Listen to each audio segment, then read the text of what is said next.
ये है talks news network और आप देख रहे हैं पॉलिटॉक्स, राजनीति का कच्चा चिट्ठा।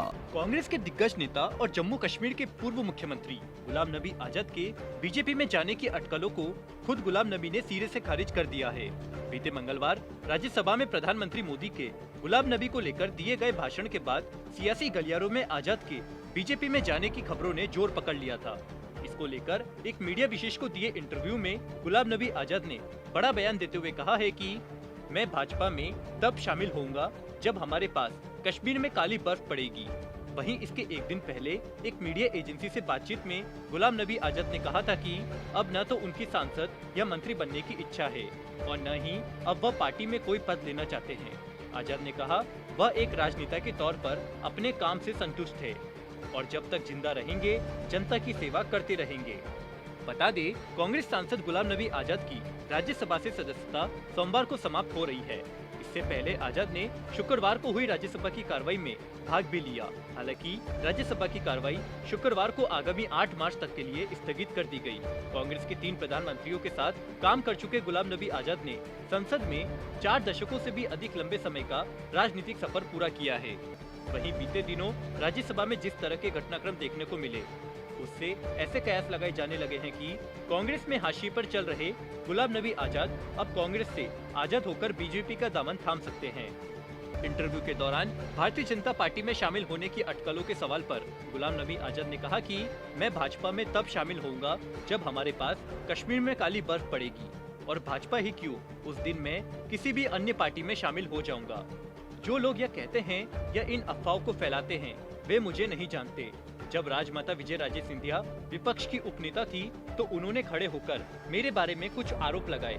इस पर मैं उठा और मैंने कहा कि मैं आरोप को बहुत गंभीरता से लेता हूँ और सरकार की ओर से मैं एक समिति का सुझाव देना चाहूँगा जिसकी अध्यक्षता अटल बिहारी वाजपेयी करेंगे और उसमें राजमाता सिंधिया और लाल कृष्ण आडवाणी सदस्य होंगे। मैंने कहा कि उन्हें 15 दिनों में रिपोर्ट पूरी करनी चाहिए और वे जो भी सजा का सुझाव देंगे मैं उसे स्वीकार करूंगा। अपना नाम सुनते ही अटल बिहारी वाजपेयी जी मेरे पास आए और पूछा कि ऐसा क्यों। जब मैंने उनसे कहा तो अटल जी ने खड़े होकर कहा, मैं सदन और गुलाम नबी आजाद से क्षमा मांगना चाहता हूँ। शायद राजमाता सिंधिया इन्हें नहीं जानती लेकिन मैं जानता हूँ। वहीं जब गुलाम नबी आजाद से पूछा गया कि आपकी अपनी पार्टी के लोगों ने आपका कार्यकाल समाप्त होने पर क्या कहा, इस पर आजाद ने बताया कि पार्टी अध्यक्ष ने एक लंबा पत्र लिखा और मेरे काम की सराहना की। उन्होंने यह भी कहा कि हमें संगठन को मजबूत करने के लिए मिलकर काम करना होगा और उसके बाद मैं उनसे मिला। उन्होंने कहा कि हमें चुनाव की तैयारी करनी होगी। इसके बाद गुलाम नबी आजाद से प्रधानमंत्री मोदी के साथ अपने संबंधों के बारे में पूछा गया। आजाद ने बताया कि हम एक दूसरे को 90 के दशक से जानते हैं। हम दोनों महासचिव थे और हम विभिन्न विचारों का प्रतिनिधित्व करने वाली टीवी बहसों में आते थे।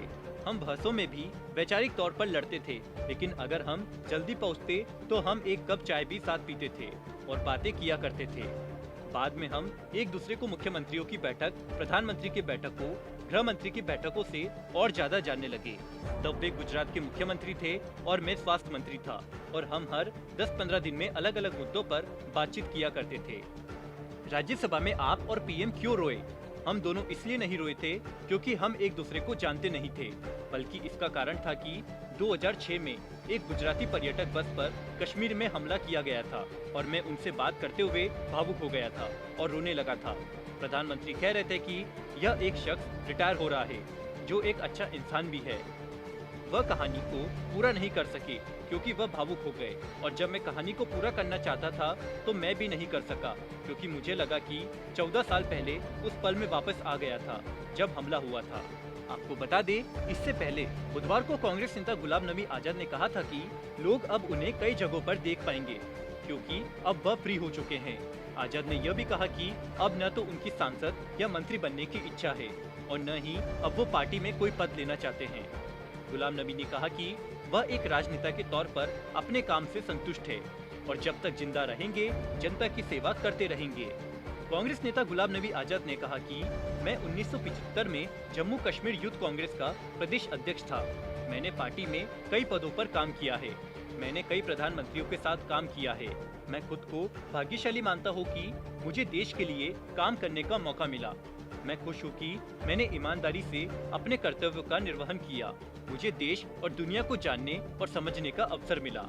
आजाद ने आगे कहा कि मैं एक राजनेता के तौर पर अपने काम से पूरी तरह संतुष्ट हूँ। मुझे लगता है कि जब तक मैं जिंदा रहूंगा, जनता की सेवा करता रहूंगा। जब उनसे संसद में मिले प्रशंसा और बधाइयों को लेकर पूछा गया तो आजाद ने कहा कि हम कुछ लोगों को गहराई से समझते हैं तो कुछ को सतही तौर पर जो मुझे गहराई से समझते हैं उन्होंने सालों तक मेरा काम देखा है और इसलिए भावुक हो गए। मैं उन सबका आभारी हूँ। मैं उन लोगों को भी धन्यवाद दूंगा जिन्होंने मुझे मैसेज किया, कॉल किया और मेरे लिए ट्वीट्स किए। राज्यसभा में विदाई भाषण के दौरान मिली प्रशंसा को लेकर गुलाम नबी आजाद ने कहा कि मैं प्रधानमंत्री, राष्ट्रपति और विभिन्न दलों के सहयोगियों का शुक्रगुजार हूँ जिन्होंने मेरी अपनी प्रशंसा की और जिनके साथ मुझे काम करने का अवसर मिला। मैं उनकी कामनाओं के लिए सभी का शुक्रगुजार हूँ। अपने आगे की राह को लेकर उन्होंने बताया कि अब आप मुझे कई जगहों पर देख सकते हैं। अब मैं फ्री हो गया हूँ। सांसद, मंत्री बनने की अब मेरी कोई इच्छा नहीं है। मैंने काफी काम कर लिया है। पॉलिटॉक्स ब्यूरो, दिल्ली।